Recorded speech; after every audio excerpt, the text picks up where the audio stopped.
We're going to cover just a basic introduction of what is generative AI, also because we covered in previous webinars.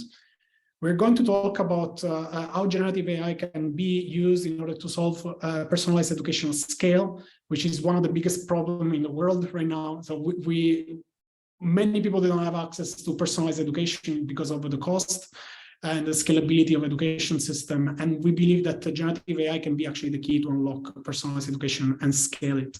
And then we're going to talk about the case study of implementation of an AI simulation using Edugo.AI.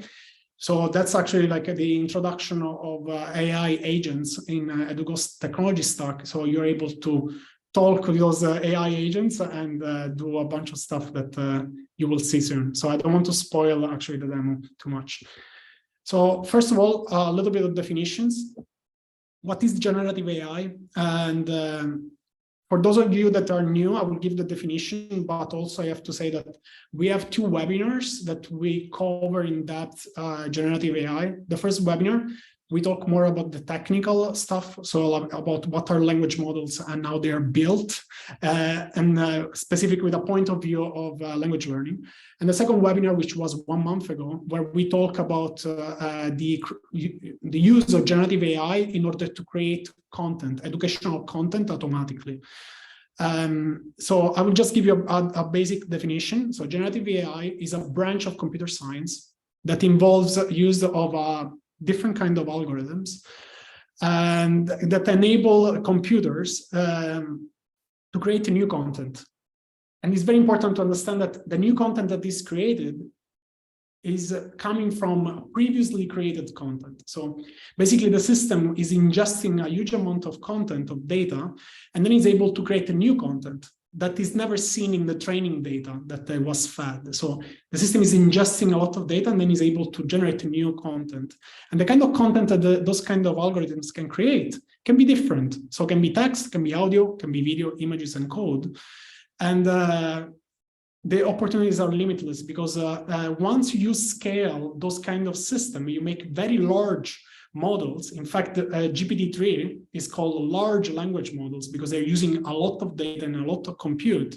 Those models start to have some emerging intelligent patterns. So it seems like those models are intelligent, but the intelligence emerge because of the data and the way that those systems are built. And in this way, we are able to create authentic looking artifacts, for example, a blog post that are completely original. But they are original in the sense that they are new, but the information that those new blog posts, for example, is containing is coming from all the data that is used to train those models. So,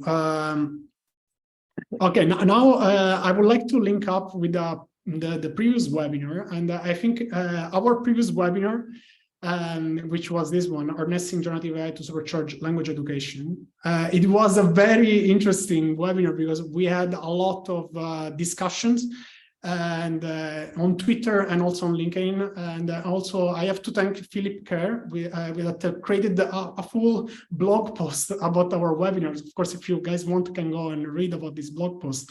And actually I have some very interesting comments from the pedagogical perspective, analyzing how our AI system is actually working. So in the previous webinar, what we did is we created an AI system that from a prompt can generate full reading comprehension lessons. So can generate articles plus all the questions. And the critiques that Philip had for our system at the time was that the AI can generate dull text, which are not suitable for language learning as they are not vehicle of information. So basically saying, okay, this text is only basically language without any kind of like semantic meaning behind. There is no information behind the text. But I would like to say that instead of taking this as a given, like I would like to have a question, which is, I think is much more productive to have questions about how the system works, which is, can AI generate text that is a vehicle of information? Because Philip is saying that AI can only generate dull text. But then saying, can AI generate text that is a vehicle of information? I think that's an interesting question. And hopefully today we will have an answer for this question, because I think that AI actually can generate text that as a vehicle of information. The other point is about the critique of synthetic approaches. synthetic approaches is like ChatGPT. The language that is generated by those generative system is called synthetic language because it's not generated by humans, it's generated by machines. And the critique is that synthetic approaches can only be used for explicit teaching. But I believe that if we can ask again a question, is it correct to say that the synthetic approaches can never create implicit teaching? And how can we build the system that actually can be used to teach implicitly the language? I think it's a very interesting question. And I think also today we might have some answers for these questions. The last point, the last critique is that Edugo.AI system with these generative systems is based on accuracy, which is not known to improve language learning. So just focusing on accuracy is not the best for language teaching. And I believe that actually now we can create AI activities, AI generated activities, and also assess skills that are not only on the accuracy standpoint, but also on the paradigmatic axis, which means, can we assess actually the pragmatic behind the language? Not only if the student is making a mistake, a grammar mistake, but can we actually assess if the student is using the language in the appropriate way, and actually especially assess production activities. And I would like to link actually an article, if you guys want to go a little deeper, that just came out actually in October, which is large language models are not zero-shot communicators, which is actually a very interesting article that is exploring the possibility of those large language models to have like a pragmatic understanding of language, which I think maybe we're not there yet, but we hopefully will get there soon. And just the last point about Philip article, I would like to say that I really appreciated actually this comment. There is a need of a coherent and credible theory of second language acquisition in the framework of these generative models. I completely agree. And actually right now, when we start to introduce those generative systems, we will need to reformulate new theories about language acquisition that have at the core like these synthetic approaches, which is a huge need. And also for us that we're building on top of those kind of systems, we have a lot of questions. We don't have all the answers because this technology is evolving very quickly. And so I hope also we can have a discussion with you guys that have experience in the industry on how we can reformulate pedagogical theories having those systems now at the core. So before we have like textbook or PDF, now we have generative AI, and we need to reformulate consistent and coherent and credible pedagogical theories. This is just a quick slide. I think is very informative in terms of what is the timeline and development of those technologies. And we can see the text actually in 2023 is getting green, which means is like is ready for prime time. So it is very exciting, and we believe that is true, especially because those the text vertical is the most mature vertical compared to code, images, and video. And we can see also vertical fine-tuning, which means these language models, when they are created for a specific use case, for example, language learning, can have a very good accuracy. And this is another article, you can find the link of Sequoia Capital, that is saying that generative AI will be able to generate trillions of dollars of value in the next years. And this because it's increasing the productivity of knowledge workers. And all of us in this webinar believe we are all knowledge workers.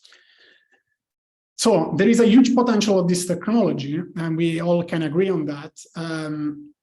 Now, the real question is, how can we design systems, especially like a learning management system, that use generative AI?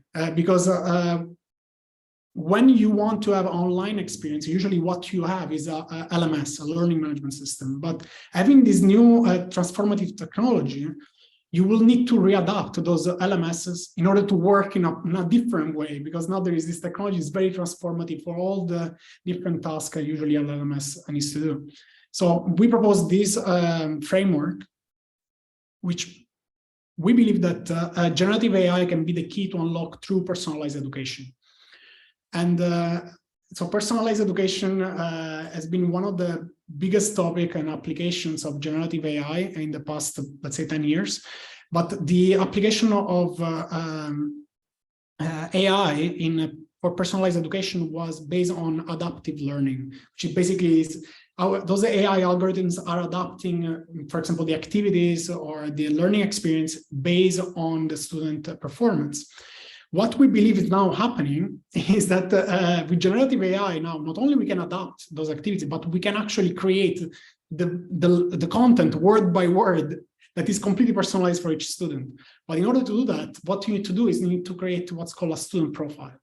The student profile is kind of like, imagine like a bucket where you put all the data that you can actually collect using all the different touch points that the student has in your LMS. For example, it can be with asynchronous content, can be with also synchronous content. For example, you can have a video call and extract knowledge from that, from placement tests and so on and so forth. And you are collecting all this information in this bucket, and then you feed this information, the student profile, to generative AI in order to create personalized content for the student. So I think the architecture of learning management system will change, and the student profile will become the kind of the center, the core of the architecture of the new learning management system. And this can unlock a lot of opportunities. When I started with Edugo, we were trying to build like a B2C language learning app, right? And why we decided to do that? Because we know that the current language learning apps are not that effective, especially for maybe you actually learn how to speak a language. But unfortunately, like the technology at that time was not that advanced, and therefore we have to postpone our objective. I think now we can come back to this objective of how we can create the next generation language learning software using generative AI. And I think this will solve some of the biggest problems. For example, like the fear of speaking with native speaker. I know like many students have a problem of learning a language because they have a fear of speaking, especially when they are not a good level and they are not confident. Many people give up learning languages because they have a lack of practice opportunities, especially in real life setting. And also they don't feel emotional connection with the content. So I think now with those new models, we can finally solve this kind of issues. And especially if you see from the Bloom taxonomy of learning standpoint, those kind of learning systems now can actually go to the top of the hierarchy, which is actually in the create stage. And we can now allow students to produce language, to create a new language, which we believe that is the best way for a student actually to learn how to speak a new language. So that is from the theory standpoint. I would like now to show you an example on how our technology actually works, and so how can we use generative AI for personalized education, especially like in the framework that we build in Edugo.AI. And before we do that, actually, I will ask. I created a poll on LinkedIn. I will ask Giorgio to send the link on the chat. And the poll is basically this: do you think generative AI, like ChatGPT or GPT 3.5 technology, will ever be able to replace the job of a language teacher? I just launched this poll. I would like you guys to answer. What is in your current mind, like, do you think those technology can actually replace the job of a teacher or not, or are we already there or not? I mean, I'm very interested to know what is your feeling at this moment. If you can click on the link, I think George already sent the link in the chat. Perfect. Just answer to the poll, and you feel free also to comment here on LinkedIn. I see there is already some comments, and then at the end we can have a discussion. We can analyze the results. Okay. I'm very curious to see what you guys think about that. Okay, so let's jump on the demo. And today we're going to show a new feature of Edugo.AI. And this feature is what they call like a simulation.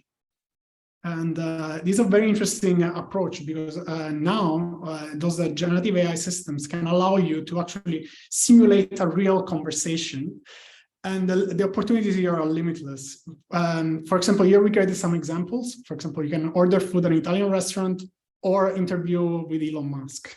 And also we have the opportunity to generate new simulations that we're going to see in a second moment, okay? I will start with a simulation so you guys can see how the system is reacting.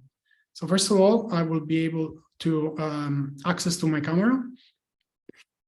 And here I am in the simulation with Elon Musk. So, hello, thank you for agreeing to be interviewed by me. Please tell me about yourself. Okay, so these are kind of like immersive scenario. I am interviewing Elon Musk. Here I have some tasks I need to achieve. For example, talk about your professional experience, talk about your personal strength. And then I also have some target vocabulary I need to use during the simulation, and also some sentence structures that I need to use, right?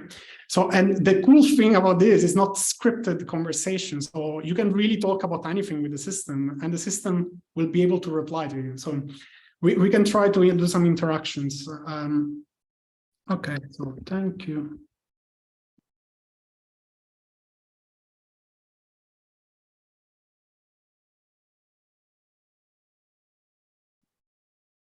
Rob is the busiest man in the world, so it's great to have the time to chat with him. What can I tell about myself? So like you see, like the task is about telling about myself. So I need to use this kind of functional language. Talk about my professional experience, right? Okay.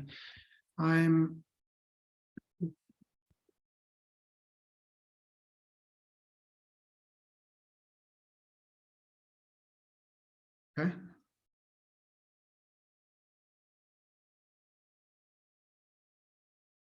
Okay. That sounds interesting. Can you tell me more about it? I don't know. I just go for, with the conversation, and then actually the system is designed. That's great. What have been some of the challenges you faced in developing this software? You see, so basically the system is adapting to base on my specific kind of answer, because I say like I like to write software, and this actually is personalizing the experience based on the student's specific needs, which is quite impressive. Actually, it's not a scripted conversation. It's open-ended, but we designed the system in a way that actually always follow the linguistic structure that we set up and make the student achieve. For example, those linguistic functions talk about professional experience. Building, okay, I'm qualified. I try to use the vocabulary here actually, because then we will have the assessment component at the end of the conversation. So I will try to be in line with what is the target. I'm qualified to build teams. Let's see also, like, I can try also to do some mistakes in the language. That's impressive. What kind of skills do you think are necessary for successful AI teams? Okay, so the question starts to become quite challenging, actually. And my background is an engineer. I try to make also some mistakes in spelling. So let's see how the system. I use some language structure I am experiencing.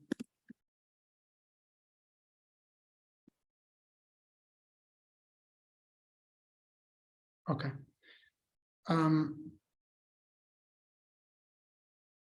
Okay, so and then he's asking about project management. So you see, like the conversation is not basic. It's kind of like what do you think are the most important qualities for successful project management? Okay, so for the sake of the demo, I will end the simulation right now. So you can continue. Actually, we set up the time at 8 minutes for this conversation. And now this is the second step. The second step is actually AI is processing what has been the performance, right? And those kind of performances are open in the way that, of course, the student needs to produce the language. Imagine this kind of a simulation can be embedded in a course where first you are kind of like doing, introducing some key vocabulary, some key sentence structures, and then you make the student actually go and, face Elon Musk and do a presentation. Okay, we can see here that the review has been completed.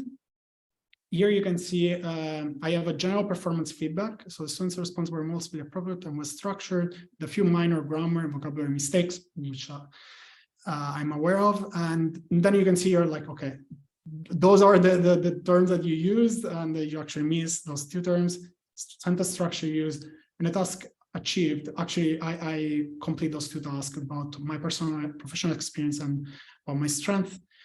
Here is also interesting because the system is also giving me correction on how I should have answered to some of those questions. Yeah, some of them are just basic mistakes, like here misspell, and the system is giving me the right. But I didn't do like a big grammar mistake. And then also like I have a performance about vocabulary, appropriateness, and response. So this is more on the semantic part, right? So the AI is not only assessing me on like the grammar or the syntax, it's actually telling me based on the context of the conversation, what's the performance, also strengths and weaknesses. And the cool thing is that this is not over. The next step is that the system is able to generate practice activities, so to fill the knowledge gaps. So here, for example, since I miss the part about my background, that was a component of the task I need to achieve, the system is now proposing me some key sentences that I need to review in order to I'm excited for the opportunity to work at Tesla. Okay, so those are a bunch of interactive activities that now can be done. I am skilled at problem solving. My background is in electrical engineering. And here, like, we can have a bunch of practice activities that are gamified and are generated with the content of the simulation. I have to say, this is actually the first version of the activities we're generating. We know that there's a huge potential here, what we can do. So sorry, maybe those activities are not the best, but we are working on it, and we're trying to improve quickly on the kind of activities can be generated after this kind of simulation. Okay, so that's the first part. Now there is another part that is more related to a more personalized learning experience, which I think is also the most interesting component of this technology, which is, are we able to create a simulation that is completely tailor-made for one student? Right? I think that's also, because this kind of interview with Elon Musk can be also, imagine, like part of a curriculum, so many students can actually go and do this kind of simulation. I think the interesting part is, can we create a simulation that is tailor-made for you, depending on what is your specific objective in the language in this case? And I think this is actually, I want to introduce you a concept. If you guys have been playing with ChatGPT, I'm sure you guys have been playing, I want to introduce you a concept of meta prompting. And meta prompting is actually like, how can we generate a prompt using another prompt, right? So now what I have to do is basically, I need to fill in this form with, the title of the simulation, for example, this is English class. Right? So this time I will try to create a class. And then I can have also like the characters. There can be an AI character role. Instead of Elon Musk, you can make this a language teacher, for example. And your role is a student. And here I have to put the setting of the conversation and also the tasks. So what I did, which I tried to do some experiments, and of course it will be interesting also to know how you will have approached this. I asked ChatGPT to create a profile of a student, right? And basically, these are interesting way of using this kind of like systems. So the system is able to create me the profile of what is a student with also the nationality, language level, goals, and learning style. And then I use this profile in order to create like I give the objective, here's the prompt, like I teach students how to write resumes, and then the system told me like what kind of tasks I need to use, and also what is the keywords and the sentence structure that can be used. Which is a very basic kind of prompt, but I think it can be expanded a lot based on what are the possibilities and what we can build with this. So I will go back. And then I will paste some of the tasks. So you can add the task. Yeah, identify most way. So I'm creating basically a simulation in front of you to show you how easy it is actually to do this. And I can also use some target vocabulary that I can use in my simulation, qualification, experience, and maybe I can also put a sentence structure. That's the end. Okay. My objective is to achieve. This may be a relevant sentence structure for this specific simulation. And that's it. So now I can jump on the simulation.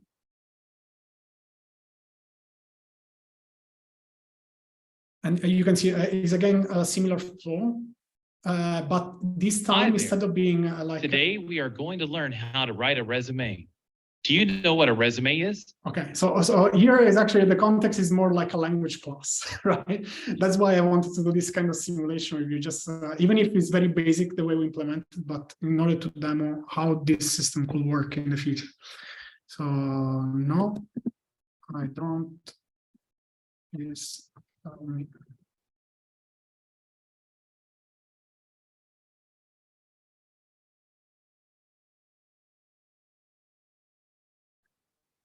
Okay. A resume is a document that summarizes your work experience and education.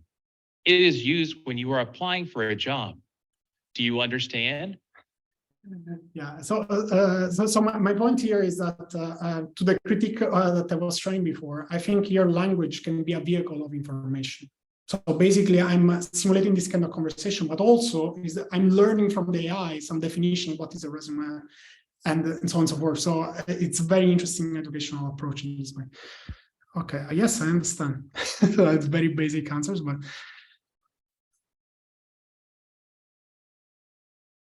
okay. Great. So, let's start by discussing the different sections of a resume. The first section should include your contact information.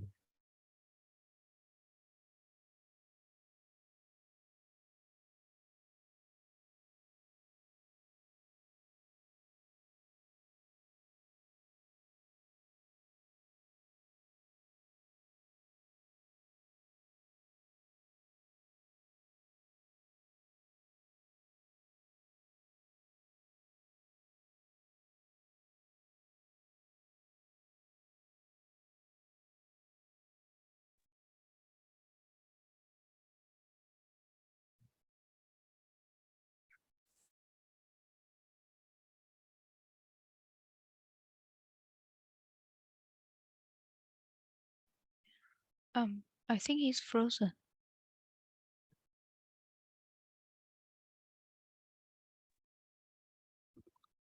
I'm so sorry, guys. Actually, my Zoom crashed. I don't know what happened. And the first time happened to me, actually. So I don't know.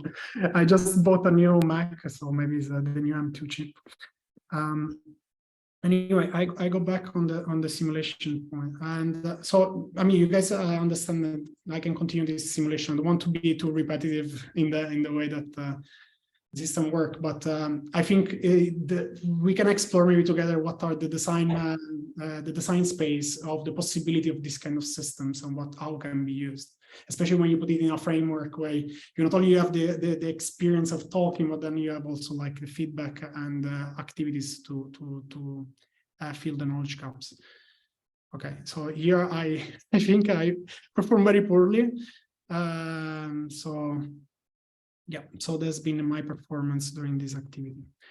Okay, I will go back to my slides. And so I just want to say that, what is the mission of Edugo, and how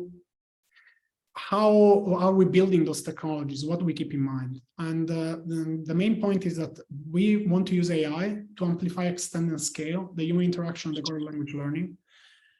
And that means that we don't want to use AI to replace teachers. We want to use AI actually to amplify teachers. And so I know sometimes when you see those kind of tools, you might think that those tools can replace some teachers or replace some part of the job of a teacher. But it's also true that there is a huge gap into in education, and so there are a lot of students that right now they don't have the resources to have access to teachers. So what we want to do is that to use the scarce resources we have, the teachers that we have, and amplify their impact in order they can reach the students, all the students in the world. So these kind of tools we don't build for ourselves, but actually we build platforms that can be used by teachers in order to amplify their impact. So Edugo technology is built for teachers in a way that those technologies can be used in order to, amplify, extend, and scale the impact of educators. I want to introduce this framework because I think now this framework becomes interesting, especially like with this new demo we did today. And I took this framework, I took inspiration from the framework of autonomous driving. If you guys are familiar with Tesla, I mean, we interviewed Elon Musk, we got interviewed by Elon Musk before. So Tesla created a system for autonomous driving. And actually they created this kind of roadmap that means that the driver will basically be replaced by AI, by building out autonomy, right? And we think that a similar framework could be used also for teaching, but with the objective of not going to level 5, which is full autonomy, to keep that human element always in the loop, because we're not actually automating driving, which is like not really a human task. Teaching is a very human task in the sense that it's always been the case that the relationship between teacher and student has been one of the most human relationship in our society. It's very important, and therefore we don't want to automate that, but we want to automate some of the tasks that are mundane or repetitive. That's the way we build this framework, and goes from level 1, level 0, sorry, where you have actually just a paper textbook and PDF. So all the job is done by teachers, to increasingly automated levels where we have, for example, Quizlet and Kahoot at level 1. And then you have level 2, which was Edugo system, for the one of you are familiar, can create activities personalized after a video call. So we are also creating personalized activities. And we're moving level by level to now we believe we almost achieved level 4 autonomy, which is level 4 autonomy is basically the human is needed for supervision cases. So we need a human that supervises the learning process of a student, but really like for the core interaction, like especially for the simulations, the human is not really needed at this point. And we can use these AI agents with a generative technique like GPT-3 in order to generate those avatars that can make the students actually produce language. So we believe where we're heading here, we're not fully yet there because our system is not perfect, but I think we are moving quickly towards that direction. And I think that will have implication on how the job of a language teacher should change or evolve. Given the fact that these technologies are going to be democratized, they're going to be accessible to everyone. So I think that's is an important discussion to have. And I believe that still the job of a teachers, in order to reply to the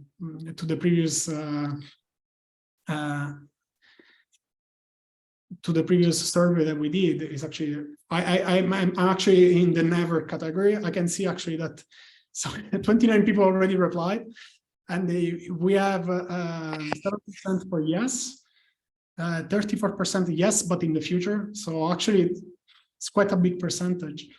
And 31 say never. I am actually in this category. I don't think we can completely replace the human interaction at the core of education.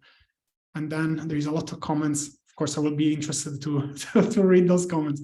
So just to wrap up, I want to say that we have a beta group. So this technology you saw today, we're going to make available for a group of beta users. So if you guys want to play with the technology, create your own simulations, and also we have other part of our system that is to create new language content. For example, article, dialogues, grammar lessons. You can find it in the beta group. It's still not available. So I know people already, we have a lot of people sign up, but the sooner you sign up in our beta group, the sooner you can get access to these new technologies. And that's it from my side for the presentation. So thank you so much for being with us till the end. I would like now to open up with the discussions. If you guys have any comments of what you saw today, if you guys have any questions, I would be happy to interact with you. So I will. Oh, I think I cannot see the chat from before because my Zoom crashed. So I will try to, if you guys can please write some questions, will be very good. Okay, so I can see Kayo saying such a cool technology. Is there any chance of adding Japanese? Many thanks for the talk. Giuseppe, such an amazing time of change for sure. Absolutely, Kayo, I agree with you. We don't have Japanese. We have Chinese. Actually, Chinese was our starting language. We are thinking about implementing Japanese, but at the moment it's not on the top of our priorities, to be honest. But of course, if we have some use case, or if you work in Japanese institutions, please let's contact us. We can discuss. Okay, David, thanks for that, Giuseppe. Thank to you, David. Julia, very productive, informative as well. Thanks a lot. Thank you, Julia. Alan, grazie. Giuseppe, molto interessante. Grazie a te, Alan. Cristina, super interesting. Antonella, grazie. Teodora, thank you, Giuseppe. Thank you, guys. Very, very nice. Roy, the simulation interview is really awesome. I'm glad that you like Roy. Actually, I've been playing a lot with it. Honestly, it's also like very interesting for me to understand because every conversation is different with the system. You never get the same. If we go there, so you can have a lot of different interactions. I think it's very interesting. Sarah is saying Spanish. Yes, we are already supporting Spanish, and we are planning to introduce Spanish also for the simulation point. Can I ask a question? Yeah, absolutely. Yes. Yeah, thank you for the presentation. It was really lovely and it was very informative. So thank you for that. We really appreciate it. What I have missed in this whole presentation is that what is the difference between ChatGPT and other programs that are already available on the market? So I see that you are showing us how the simulation would work, for example, in different scenarios. But I was wondering, why would I use this tool, for example, as a platform instead of the others? Okay, yeah, that's a very good point, actually, because actually the question is mostly like, if this tool is democratized and everyone can have access to the ChatGPT, why would they use like your platform or any other platform? Am I correct? Exactly. Like, what is the advantage of using this platform, for example? What extra does it offer to me that I would prefer to use it, for example, in my own classroom? Absolutely. Okay, so I can give you actually different points. One point is that actually from the AI point of view, our technology has been fine-tuned for the Common European Framework. And maybe I can show you like another example of that. Just to make you like see how actually the model works, because those AI models, for example, ChatGPT is a generic model. What you can do with those models is called fine-tuning. And fine-tuning, what does it mean? It's basically that you can create another version of that model that this time is specific for a task that you want to accomplish. So what we built using the data we accumulated over the years, we built what's called a fine-tuned version of GPT 3.5 that is basically specific for language training. So how does it work is if I want to create an article, for example, here you can see that we have different Common European Framework levels. So I can select simple. And basically our model is able to generate articles that are graded readers. So the language that is produced is specific for a language level. And it's working with Grammarly? No, I mean, Grammarly is just my browser. Yeah, it's just happening. Oh, okay. No. Okay. But I actually, to answer your question, so that's the first point, is that our system is actually like train an AI model specific for language training. The second point is that our system offers a lot of like integrated features for the learning management system. For example, you can enroll students, you can measure the performance of students, you can generate language activities for students. And so there is a lot of stuff that are integrated in the model, in the framework. So it's a full LMS that uses generative AI at the core. So that's the main difference. If I answer to you, I don't know. No, it was a huge question, so I don't want to drop that on you right in 2 minutes and try to summarize it, because I understand it is really broad question that I had. But thank you. I can see the kind of differences here. Thank you.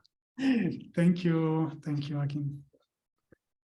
Okay, Can I ask a quick follow-up question to absolutely, what you yes. just said about fine-tuning to the CFR level? Could you tell us about the kind of data and the amount of data that you have used for fine-tuning GPT for the CFR levels? Yes. Because I've played with ChatGPT, and you can, I mean, without fine-tuning, still ask it to, for example, create a passage appropriate for A2 CFR. It gives you something.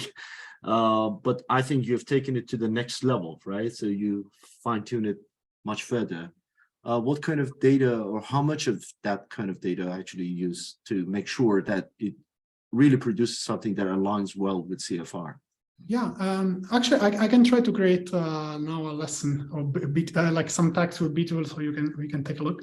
You guys have a topic you want to create some content? Let's create something about climate change.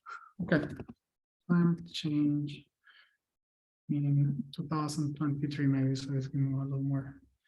Okay, let's see what the system generates. So actually, in the meantime that the system is generating the text, I want to say that you need to use a lot of data to do fine tuning, and fine tuning is actually the architecture on how we build the system is not only fine tuning. Fine tuning is the simplest answer. The way we build it is basically we have a fine tuning component, but also we have another component is called the semantic search. And we combine those two things together. So the fine tuning actually is not giving content to the model, is training the model to accomplish a specific task. For example, that task can be grammar classification, for example. That can be a specific task. So you give a sentence that spit out what is the grammar. And you do that, and you need to have actually for each grammar level, you need to have more than 200 examples to make something that is significantly higher accuracy compared to the base model of GPT 3.5. But we use that architecture plus another architecture that is based on the construction of a knowledge graph that we do. We did basically extraction of content from graded readers. And then basically we combine those two technologies in order to make a system that can output the language that is specific for a common European framework. It's a little complex actually in the way we build. So Gotcha. Yeah, I'm sorry, maybe I use a little bit complicated terms, for example, semantic search, but the idea is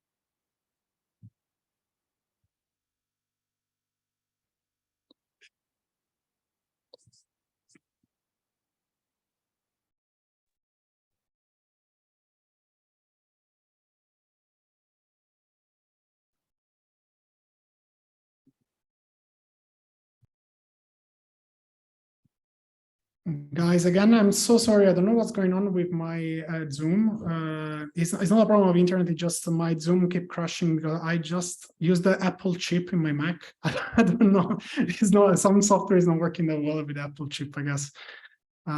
So sorry about that.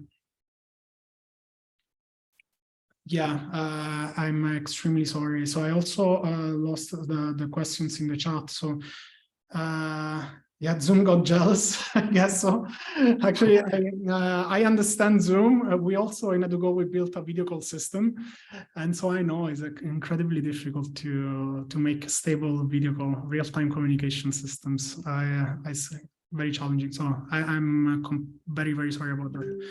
So I just want to wrap up by saying like that the topic I was talking about, it was about fine tuning, and it's a very interesting topic. And now actually there is going to be a new job that is emerging.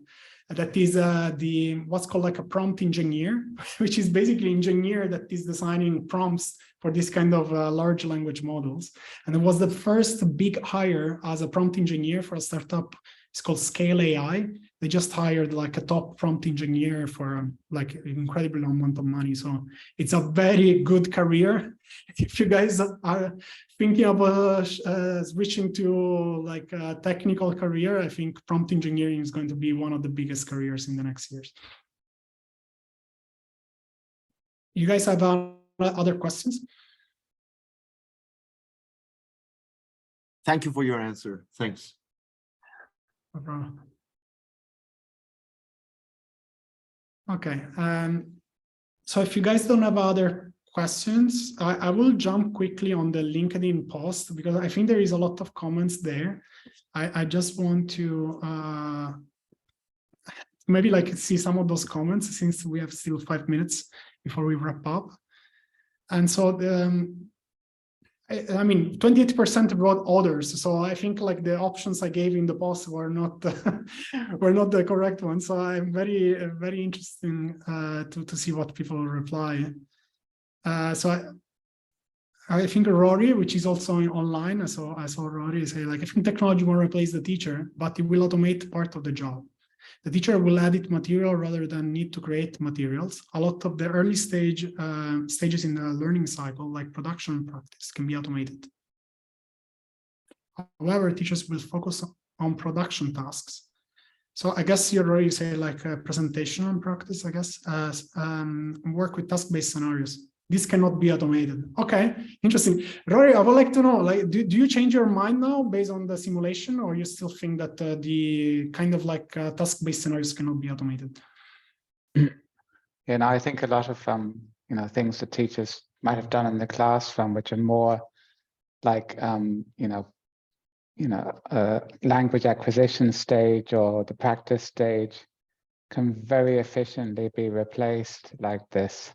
But I still think, you know, from the perspective of task-based learning, that you need that human interaction to really understand, for example, communities of practice of language and set up complex task-based scenarios, and also give the feedback to students on that, because that's probably the most important part of what a teacher does, is give feedback. And I don't believe the systems can really, you know, give that kind of quality feedback right now, and I'm not sure if they will be able to in the future. Yeah. Yeah, absolutely. That's a very interesting question. I don't know. I don't know how, you know, far those kind of systems can go in terms of understanding like language that deeply. And it's going to be very exciting time to see systems like GPT-4, if actually by scaling this kind of models, you can actually get this kind of understanding of language. It's a very interesting question. Yeah, I think people are already surprised by this step. With in the recent months, you know, the popularity of the tool is growing, and I think everybody's experimented with it, and we're all kind of, you know, initially shocked how good it is. Exactly. Yeah, I think it came so fast. No one will expect that AI can get so good so fast, and I believe that it's going to be exciting 2023. So a lot of tools are emerging right now. Yeah, like some questions the content writers I work with have is, you know, what's the copyright situation? Can we use the content legally? Are we 100% sure that the tool hasn't actually plagiarized sources in the internet? So I think those are interesting questions that absolutely. For example, here, going back to the article we generated, is actually very interesting to understand who owns the IP of this text. You know? Yeah. Because this is completely like synthetic content. The system created this, and so right now, like, who owns the IP? Is it you know, the GPT-3? Is it Edugo that actually created the model? Is it the teacher that actually prompted the system?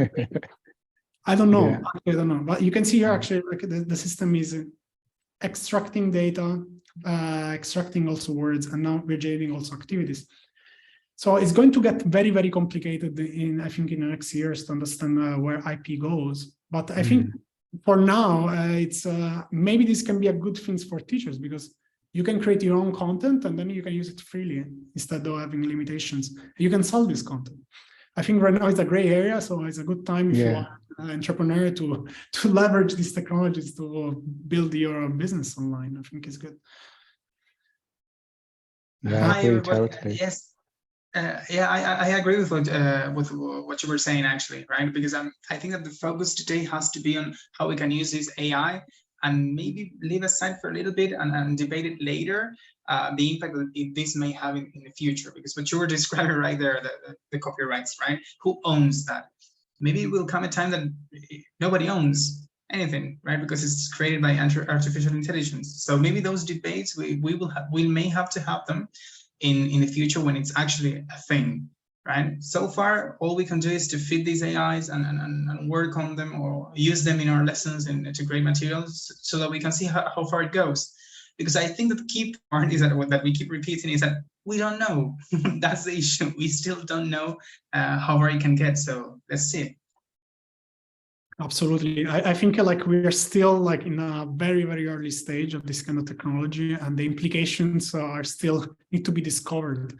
So I think it's our responsibility that we are working in this industry and we try to understand how to use this technology and actually to have these discussions and figure out how to use those tools once the IP, what is the best pedagogical approach in order to be included in a, like, you know, in a language course. Or like, how do you use these tools? It's still like a huge question mark. And that's the reason why also we want to have these discussions. Honestly, I don't want to have like a commercial presentation, but today we just show you like new technologies we're building and questions that we currently have. We don't know how to answer. And then we hope with this kind of discussions, we can actually, you know, together discover the answers to those questions, very hard questions. So it's already 1 hour past. So again, I would like to thank you to be with us till the end. Giorgio shared again the link to the waiting list for access to this technology.